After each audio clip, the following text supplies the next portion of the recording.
then go back and watch those first 11 episodes. This is a super special 12th episode. It is our Q&A episode. So I've got a whole bunch of questions that I'm going to jump right into. And if I don't get to your question, my apologies, because there's been so many of them, but I'm going to get through as many as I can. And I am hoping that out of this, there are going to be, for each one of you that are watching this, something very specific you can take away and use, because they're across a whole wide range of the challenges we have as entrepreneurs. All right, so the first one from Glenn Hassett. Hi, Roger. I am a tempo genius. Okay, tempo genius are those who are grounded, like someone who is more like a George Soros trading the markets, or someone like a Warren Buffett analyzing the markets, more than people who are super creative. If you haven't done the Genius Test yet, go follow the links and do those, because you're going to hear a lot about that in these questions. One question that keeps coming to mind is, if a skill is not a strength and is a weakness, is there any hope in developing that skill out of necessity? I.e., according to my genius, I'm weak at strategic planning and public speaking. However, I sometimes have to utilize those skills in areas of my life. What is your perspective on this? Okay, so Glenn, think of Warren Buffett. I mentioned him earlier. He said that the biggest fear he ever had was public speaking. Doesn't mean he didn't go on some courses to learn how to speak more effectively, and he doesn't, he still shows up at his AGM and he speaks there, but he doesn't make his money from public speaking. He doesn't go out there and create a show like Oprah Winfrey. So why this is so important is that for you to build your skills in areas that are going to help you, great, go ahead and do that. Right? There's certain things that I'm not so good at, and I've gone out to learn how to do some of those things better, but I certainly am not going to, number one, hold my self-worth to those things. Because if I was to compare myself to others who are great at that and did it naturally, compared to me who has to struggle to do it, I'd feel terrible all the time. So never connect your self-worth to the things that you're not strongest at. And the second thing is, if I was to try and start a business or put all my time into those areas, I'd be exhausted every day. But by actually putting my time and effort into things that I'm great at and having others go into those areas, that allows me to build a team far more effectively. And at the end of the day, the only way to get more time is to turn the time into team. So don't try and do it all yourself. That is selfish, but instead get others to do those other bits, and build the skills if you want to in particular areas, even if it's just a hobby. Sandra's Fury, here's a question. Awesome videos. Thanks, Roger. I'm a star profile. Sandra's is a star profile in Africa. So a star is someone who is very good at the people side, someone who's very good at being creative and thinking on their feet. My question is, how can Blaze leverage and grow with few people and still free up time? What I need to multiply in addition to magnify? So we talk about the two ways that you leverage value. We all have great value, but the reason that many of us aren't making more money than we are is because we haven't actually leveraged that effectively. And the two ways to leverage is magnify, which is say, how can this only happen with me? So you're building something specific as a brand, people come to you for that. Or multiply, which is how can this only happen without me, which means you're creating a system or a structure, which means you don't have to be there. Two very, very different ways of leveraging. What I need to multiply in addition to magnify, I see somebody like Marie Folio, for example, and according to Inc.com, she made $12 million in 2013 with only 5 employees. She seems to use both magnify and multiply, as she is a TV personality and has an online business school. Is that a correct observation? Yes and no. All right. So the most important thing about this, and Marie's great. You can go look at her channel here. It's an awesome channel. And there's no question she's a star profile because she's great in front of the camera.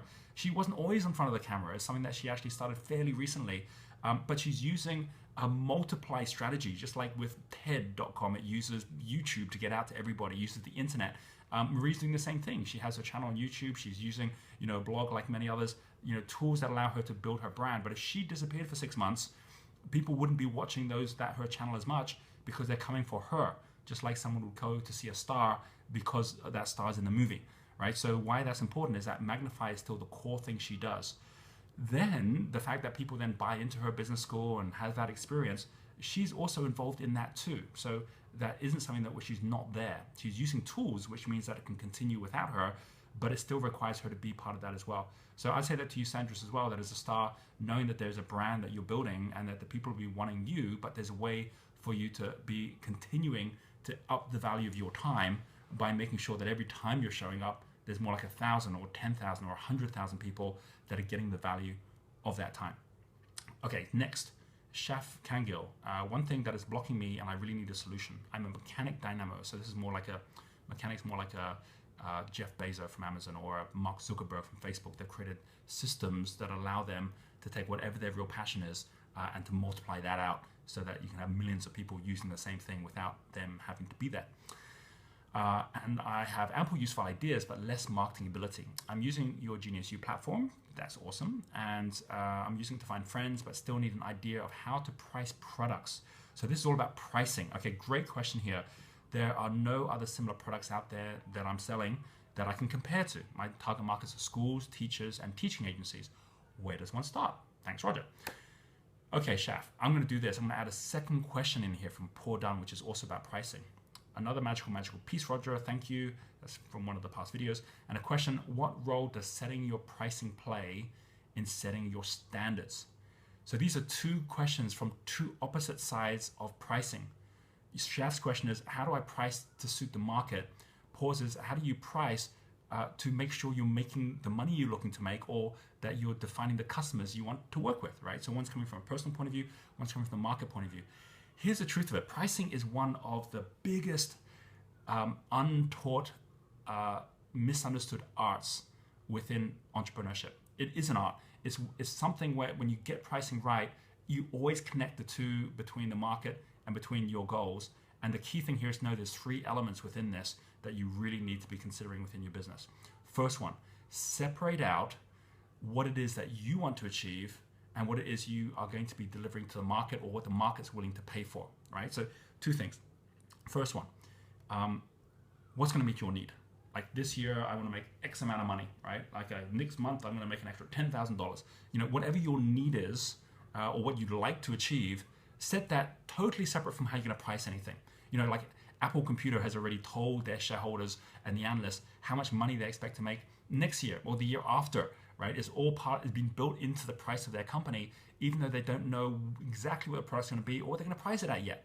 Because that's the second element. Separate out what you want to achieve and what's going to fulfill your needs from what people are willing to pay and what they're willing to pay to fulfill their needs. Two separate things. And knowing they're separate means you might say, right, I'm going to aim to make $10,000. That's my need. Now I've separated out the other part, which is it's going to divide up in some way between the people who are looking for that. And I know in order for people to get value for money, if I'm going to earn $10,000 from people, I'm going to have to give a multiple of $10,000 in value to them. So what am I going to give of value? This comes to the second point, which is that all our customer bases really do fit into at least three different categories, which most people haven't decided. So for example, if you go on an airplane, you're going to normally find economy, business, and first class. If you go to different kinds of credit cards or even different kinds of banks, you've got consumer banking and business banking and private banking. Why do they divide into three? Because there's always going to be a group of people who are going to be wanting what you have to deliver at the lowest possible price. Someone is going to be wanting it at the highest possible price, and they want to always know they're paying for the best at the highest price. And you're going to have those who are in the middle as well. By knowing that, it allows you to say, right, so if it's $10,000 I'm looking for, my highest level customer, who is that person? How much are they willing to pay? Because they've got a different budget. What are they going to want? It's going to be very different in terms of what they're willing to pay and what they're going to want compared to those who are looking for the economy model, right? So you might find, $10,000, I've got two people who'd be willing to pay $5,000 each, but I'm going to have to give them a lot of attention, but look, I hit my number straight away. Didn't have to do any of the multiply side, and straight away you actually get to where you want to get to. Maybe your numbers don't get there, and you're saying, right, I've got the middle side I'm going to be focusing at as well. These guys, where are they spending money elsewhere to get their needs fulfilled? Oh, they're spending it on this or on that. This is where, for Shaf, this comes in for you. You don't price your product. You price the solution to the problem. So if you say, well, no one else is in the market with my product, don't think about the product. Think about, well, what market are you in terms of the problem that you're solving? Because everyone's out there solving problems. And if the people out there don't have a problem that's being solved by someone else right now, no point having a product anyway, right? You have to basically create a product and then try and create a problem for people to solve. No one wants that. But if you say, oh, look, I've created these worksheets, which are for teachers to use to help their kids in exams. Okay, so what is the problem you're solving here? Well, the problem is that, the teachers want the kids to get better exams. Is that really a problem? Maybe it is the teachers don't actually have the budget to do that. They're already putting the money in themselves and they're putting in the work themselves to get the better results. They're not the market anyway. Maybe it's the parents who are actually the ones who are going to be willing to pay for the kids getting better results. In our experience, we found that both the parents and the teachers often were not the ones willing to pay more money because they're already paying so much for education. So within Talent Dynamics for Young People, which is supporting teenagers to find their passions and to find their talents, we found it was actually the companies that were willing to sponsor kids on the basis that they also would be getting an experience for their leadership.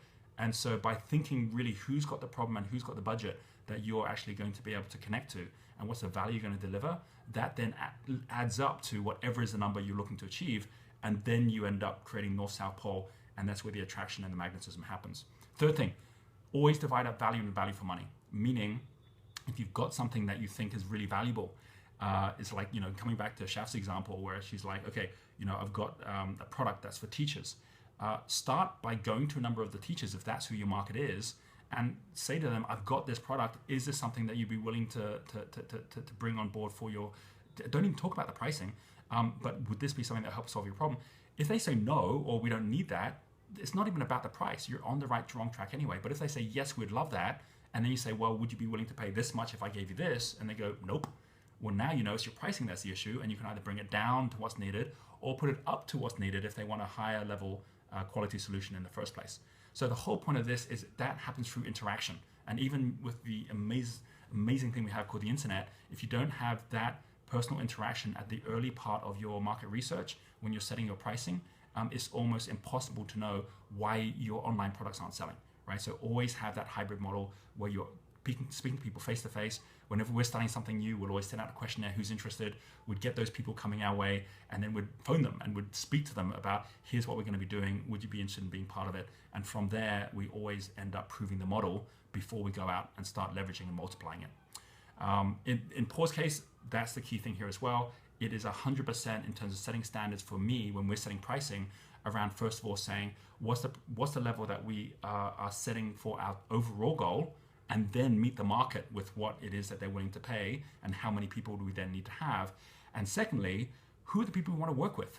Because sometimes you might find that at a certain price, you end up attracting a type of customer you don't want to work with anyway. So use that pricing in a way to actually say, well, what's the appropriate pricing which actually is setting the standard for the people I want to be working with, and that then allows you to set the standard of the environment and the relationships you're going to be creating in the year ahead. All right, next question, David Lee. Dealmaker. Hi, Roger. First of all, thanks for all the goodies you share on your channel. My pleasure. I got a lot of value from it, and I'm a dealmaker, which is basically someone who's very sensory as well as very good with people. Someone like a Rupert Murdoch or a Donald Trump. They're known for the deals they make as opposed to for some big creation.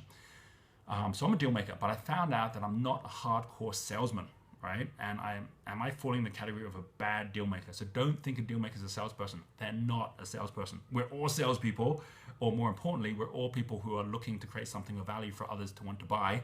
And so by understanding that, the most important thing is to know deal making has nothing to do with sales. Deal making has everything to do with you being good with people. So my second question is, my secondary profile is supporter. How big is that influence on my personality, right? So I'm going to talk about secondary profiles in a moment for everyone who's done Wealth Dynamics, which is the kind of upgraded version of the Genius test. If you want to find out more about Wealth Dynamics and the 8 profiles on which all wealth is created, you can go and have a look at this link here. But David also has a follow-up. I'm good in building relationships with people, which is pretty much what a deal maker is. Here's a second question I'm going to just throw in here as well, which is from someone called Shelley Bridgman. Shelley Bridgman says, hi, Roger. Committed to grow my position in yellow level at 2015. So these are the levels that we go through in this series in the first 11 of the videos. As a star profile, I always read I need a deal maker and a lord, yet struggled to make the right contacts in these areas. If this is problematic, what should I do? Do you see what's happening here? I mean, on the one hand, we have David Lee saying, look, I'm not a good deal maker. How do I connect to all the right people? On the other hand, you've got Shelley saying, look, I'm a star. I know I need a deal maker. Can't find them. We're all connected, right? I mean, you see this by just reading the comments. You'll find people on there you should be working with potentially, right? Who are following along with the same mindset as you have because they're watching this video series. You go into Genius U, you're going to find all the deal makers and all the stars you need. Even go into Facebook and just link up on the Wealth Dynamics Facebook page, and there's 43,000 people there that are all basically connecting and finding others who are interested that are interested in the same things as them. And we're going to be building all through this year Genius U to be tapping into those circles where you have the same passions as others, with the launch of the passion test that's just happened, with the same or different geniuses as each other. So, I mean, David, you could already connect up with Shelley as an example. However, let's just go a bit deeper into this. you have to make sure you're starting with the playground you're playing in, right? Because what one has as rules is the opposite of others. So someone as a deal maker, for example, they create their value through being accessible, whereas stars create their value by being inaccessible. So someone like Donald Trump has got 2 PAs who spend the whole time on the phone, so he's always there, ready for the next deal. Whereas someone like an Oprah Winfrey as a star is someone who isn't going to be there on the phone the whole time. She's got deal makers who are doing that for her. So when she shows up, she's magnifying her brand and everyone's showing up to want to see her. So understanding the two are opposite. Just like if I say, should I kick the ball or should I pick it up? Well, it depends if you're playing football or if you're playing basketball. So understanding the difference of the game is key to this. If David, you say, well, I want to be doing deals specifically for a community, for a market, which is in health or which is in property, then you're actually picking up a particular environment where you go to those places where those other people are there. And if you were in property, for example, in a particular country, and you were to show up at all the places where people are looking for the right connections and the right opportunities, it isn't going to take long for someone with your talents to be able to connect all the right people up in such a way that you become of value there. If it's in health, if it's in education, same thing. It's an entirely different environment you're setting up for yourself. But when you're in there, you're finding those connections, and that's when the flow starts to happen, right? So as Woody Allen says, 80% or whatever his percentage was of success is showing up.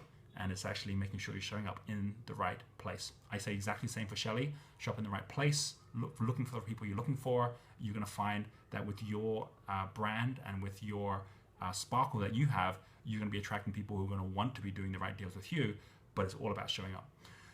Okay, a few more. Sarah Justine Packwood. Thanks, Roger, for another brilliant video. I always find your videos insightful, practical, and encouraging. Thank you, Sarah. Yes, this has now helped me shift from my usual new routine of goal setting to now one of setting standards. That was on the last video. Great, a breakthrough. I have a couple of general questions for you and entrepreneurs who have subscribed here. Question 1, to what extent do you use intuition in your decision making? Interesting question. And question 2, to what extent do you integrate your multiple brains, head, heart, gut, in decision making and moving forward? And if so, how do you get the balance right? Hey, anyone who's watching these videos knows that I come very much from an Eastern philosophy point of view around flow. In the West, I think that there is a very different definition of balance to the East. In the West, balance is really kind of like the scales of justice, right? It's like static balance where everything's stable. Whereas in the East, it's a dynamic balance. It's yin and yang, it's night and day, where you end up with a balance, but at any one point, there's a wave that's taking place. Why that's so important is because you need to balance the gut, the mind, the heart, but rather than trying to say, I'm going to do it all at the same time, you got to flow it through. So let me just show you how you do this and the criteria you set for any decision that you're making. It fits the 5 different frequencies that you find within the geniuses. Let's start with the Dynamo Genius. Dynamo, which is the top of the square, it's like intuitive thinking, and it's all about going with the gut. It's about, this is will. Will is solar power, solar plexus, right? Will is like, this is something I really want to do. People who dynamo, they'll make a lot of decisions based on their gut instinct. This is something I really want to do because it feels like they're moving forward with it. Dangerous though, because you can end up deciding on too many things you're doing, and which is why so many people who are dynamo geniuses end up with way too many things that they're starting at any one time. But it's important that if you don't have that feeling of like, wow, I'd love to be part of this, it's probably the wrong thing in the first place. Second thing is the heart. This is more the blaze genius. It's the summer energy. The heart is all about how would this affect my relationships, the people around me? Is it going to help them out as well, right? And people who are more coming from that space, that's what they're going to be thinking about more as well. But me as a dynamo genius, or in fact any genius, is the same thing. If it doesn't get you to say, this is something I really love to do, and then it doesn't always tick the box as well, and it's great for everyone around me as well, it's again probably the wrong thing. So you go from one, which is, okay, will, to heart, to the next one is body. This is now tempo energy, which is, does it feel right? Does it sit right? In all aspects of basically, if I'm here 3 months in the future or 6 months in the future and I've taken this decision, is this feeling like it's actually giving me more in terms of connection and more in terms of fulfillment? Or is it just going to be a whole bunch of hard work and a whole bunch of craziness? And if it doesn't feel right in that aspect, again, you're probably making the wrong decision. And then you've then got the steel energy, which is the mind, right? Which is like, okay, what if it all goes wrong? All about like looking at the downsides, the risk sides. Really important as well. And a lot of people, if they're just going with the gut, they never even get to that until it goes wrong. And then they're like, oh, I wasn't expecting that to happen. And then the final one, spirit. Spirit is that, does it lift us all up? Does it actually impact a wider purpose than just me, getting my immediate fulfillment or satisfaction? So those 5: will, heart, body, mind, spirit, in that order, goes from the what, the who, the when, the how, and the why. It links all of them together. So the criteria that I give you can write these down if you want. The criteria I use for any decision that I make and any opportunity that comes my way is, first of all, it has to tick off the checkbox number 1. Does it follow my path? Because there's so many opportunities that can come our way. If it doesn't follow your natural path, and if you don't know what your path is, you've got to start with that. Go right back to the beginning of these videos. Start with setting up your future vision, where you're going in the future. That's your path. Does it fit your path? If it doesn't, I'd rather pass it on to somebody else where it does, or else it's going to take me off my path. Number 2, if it fits my path, it means I'm going to move forward in that area. That's will. The second thing is then, am I adding value to this? So wealth equals value times leverage. If I'm not adding value myself in, if it's just some business opportunity where me being part of it doesn't add value to it, it's not going to work anyway, right? They'd find someone else who actually can add more value. So do I add value into it? And this is very much the hard part, right? Where I'm now creating a stronger connections as a result of being part of this. The third one, which is, am I able to leverage this? Is now the whole body. It's like, does it fit well with everything? It's like, okay, so this is something that because I have that business, I can leverage that brand or those people to make this happen. That makes it easier to happen. I should totally do this. If it's something totally foreign, which doesn't leverage with anything I've got, probably shouldn't do it. And then the next one, which is now mind, the risk side, is if it goes wrong, if I fail, will I still be motivated? That's a really interesting question. Like, if it goes wrong, I lose the money I put in, I lose the time I put in, am I still motivated by it? Now, I might not have thought it through enough at that point to think, well, what would I have if I lost everything? Well, I could still have the new database that we created. I might still have the new systems or relationships, the new learning. That would be worth it, no matter what, even if it all failed, right? So set it up in such a way that even if it all fails, you're still okay. Then the final one is that if it actually succeeds, will I be inspired? I mean, that's the spirit part, because if you're not inspired by it, no point doing it. Now, this really means that straight away, you have now got 5 things to check against. And if you do this well, like Richard Branson says, within 30 seconds, he knows if the right thing's not. He's going through his criteria real quick. So you can do exactly the same, make that decision for yourself. What are your criteria? And that's the way that you can end up using all the modalities, but in a dynamic balance. I hope that helps. All right, a couple more questions here. We have got here, Sebastian, life is the best ever. Hey, Roger, great post again. Thank you. Totally loving the step-by-step style mixed with stories. I have a question about employing my first team member. Okay, so for anyone who's actually looking to build a team, this could be of value to you. Okay, I'm in New Zealand. I'm an orange level creator star living in New Zealand. I found a company over the last 6 months distributing high-end life-changing infrared saunas, all right, through New Zealand, Australia, Europe. Employing the first team member feels like a step into the unknown. I know I need or want a supporter profile, which is someone who's really good with people, someone who can connect very well and naturally with others, but I'm not sure how to go about identifying them when they apply. I guess one of the steps is to do a good match is to write a suitable supporter position ad. Absolutely. Like something where you're going to meet lots of people, have lots of variety is what someone who's more extrovert wants to be applying to. I plan to give the Wealth Dynamics test to the top 3 applicants. Great. Use the tests and the tools here, and many people do, to know you've got the right people coming on board and what their natural strengths are. Any thoughts or tips on what would be the best way to do this? Lots of love from New Zealand. See you in Sydney. Awesome. See you in Sydney, Sebastian. Okay. Yes. The most important thing today is to make sure that you've at least trialed someone out in the area that you think they can be strong. And there's really 2 levels of trial before you say to someone, we should totally be working together. The first one is in the conversation or in the interview. So for example, with a supporter, without getting on the phone, you wouldn't know how they come across.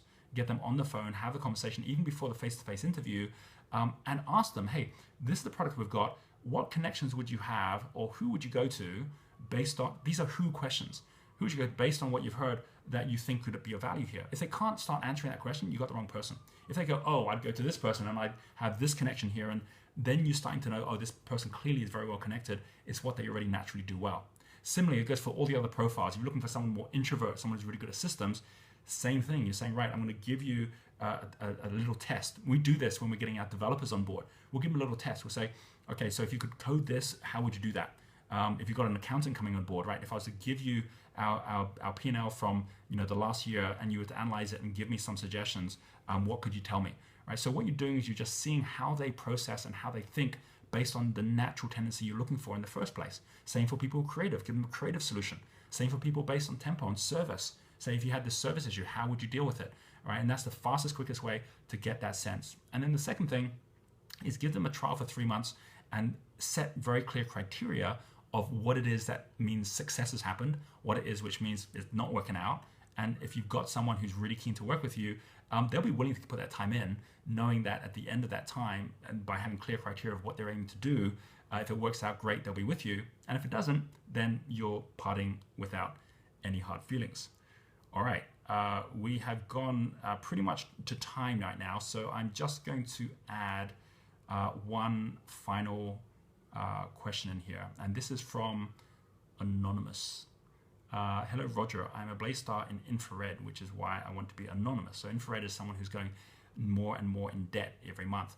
Let me tell you, Anonymous, that there is now huge numbers of people all over the world, especially in the Western world, who are infrared and negative. It doesn't mean people who have no money are infrared, by the way.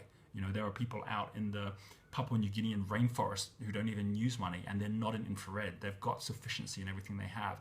But infrared basically is something that can be switched very quickly, but we live in a culture which is a debt-driven and consumer-driven culture where we weren't taught at school how to not be an infrared. So we all end up in this situation where we have to learn for ourselves after getting those credit cards and after spending more than we should, that this is not the way to do it. And most of the time, there's no one there to show us how to actually shift that, which is what this is all about. So you've got a question here, which is I've got a one-man business and leadership training. I'm based on intuition, knowledge of 4 characters, very much the same sort of things that I'm talking about here. I've got lots of debt to pay back beyond my current income. So you say as a star, I should personally brand myself, magnify, connect with people.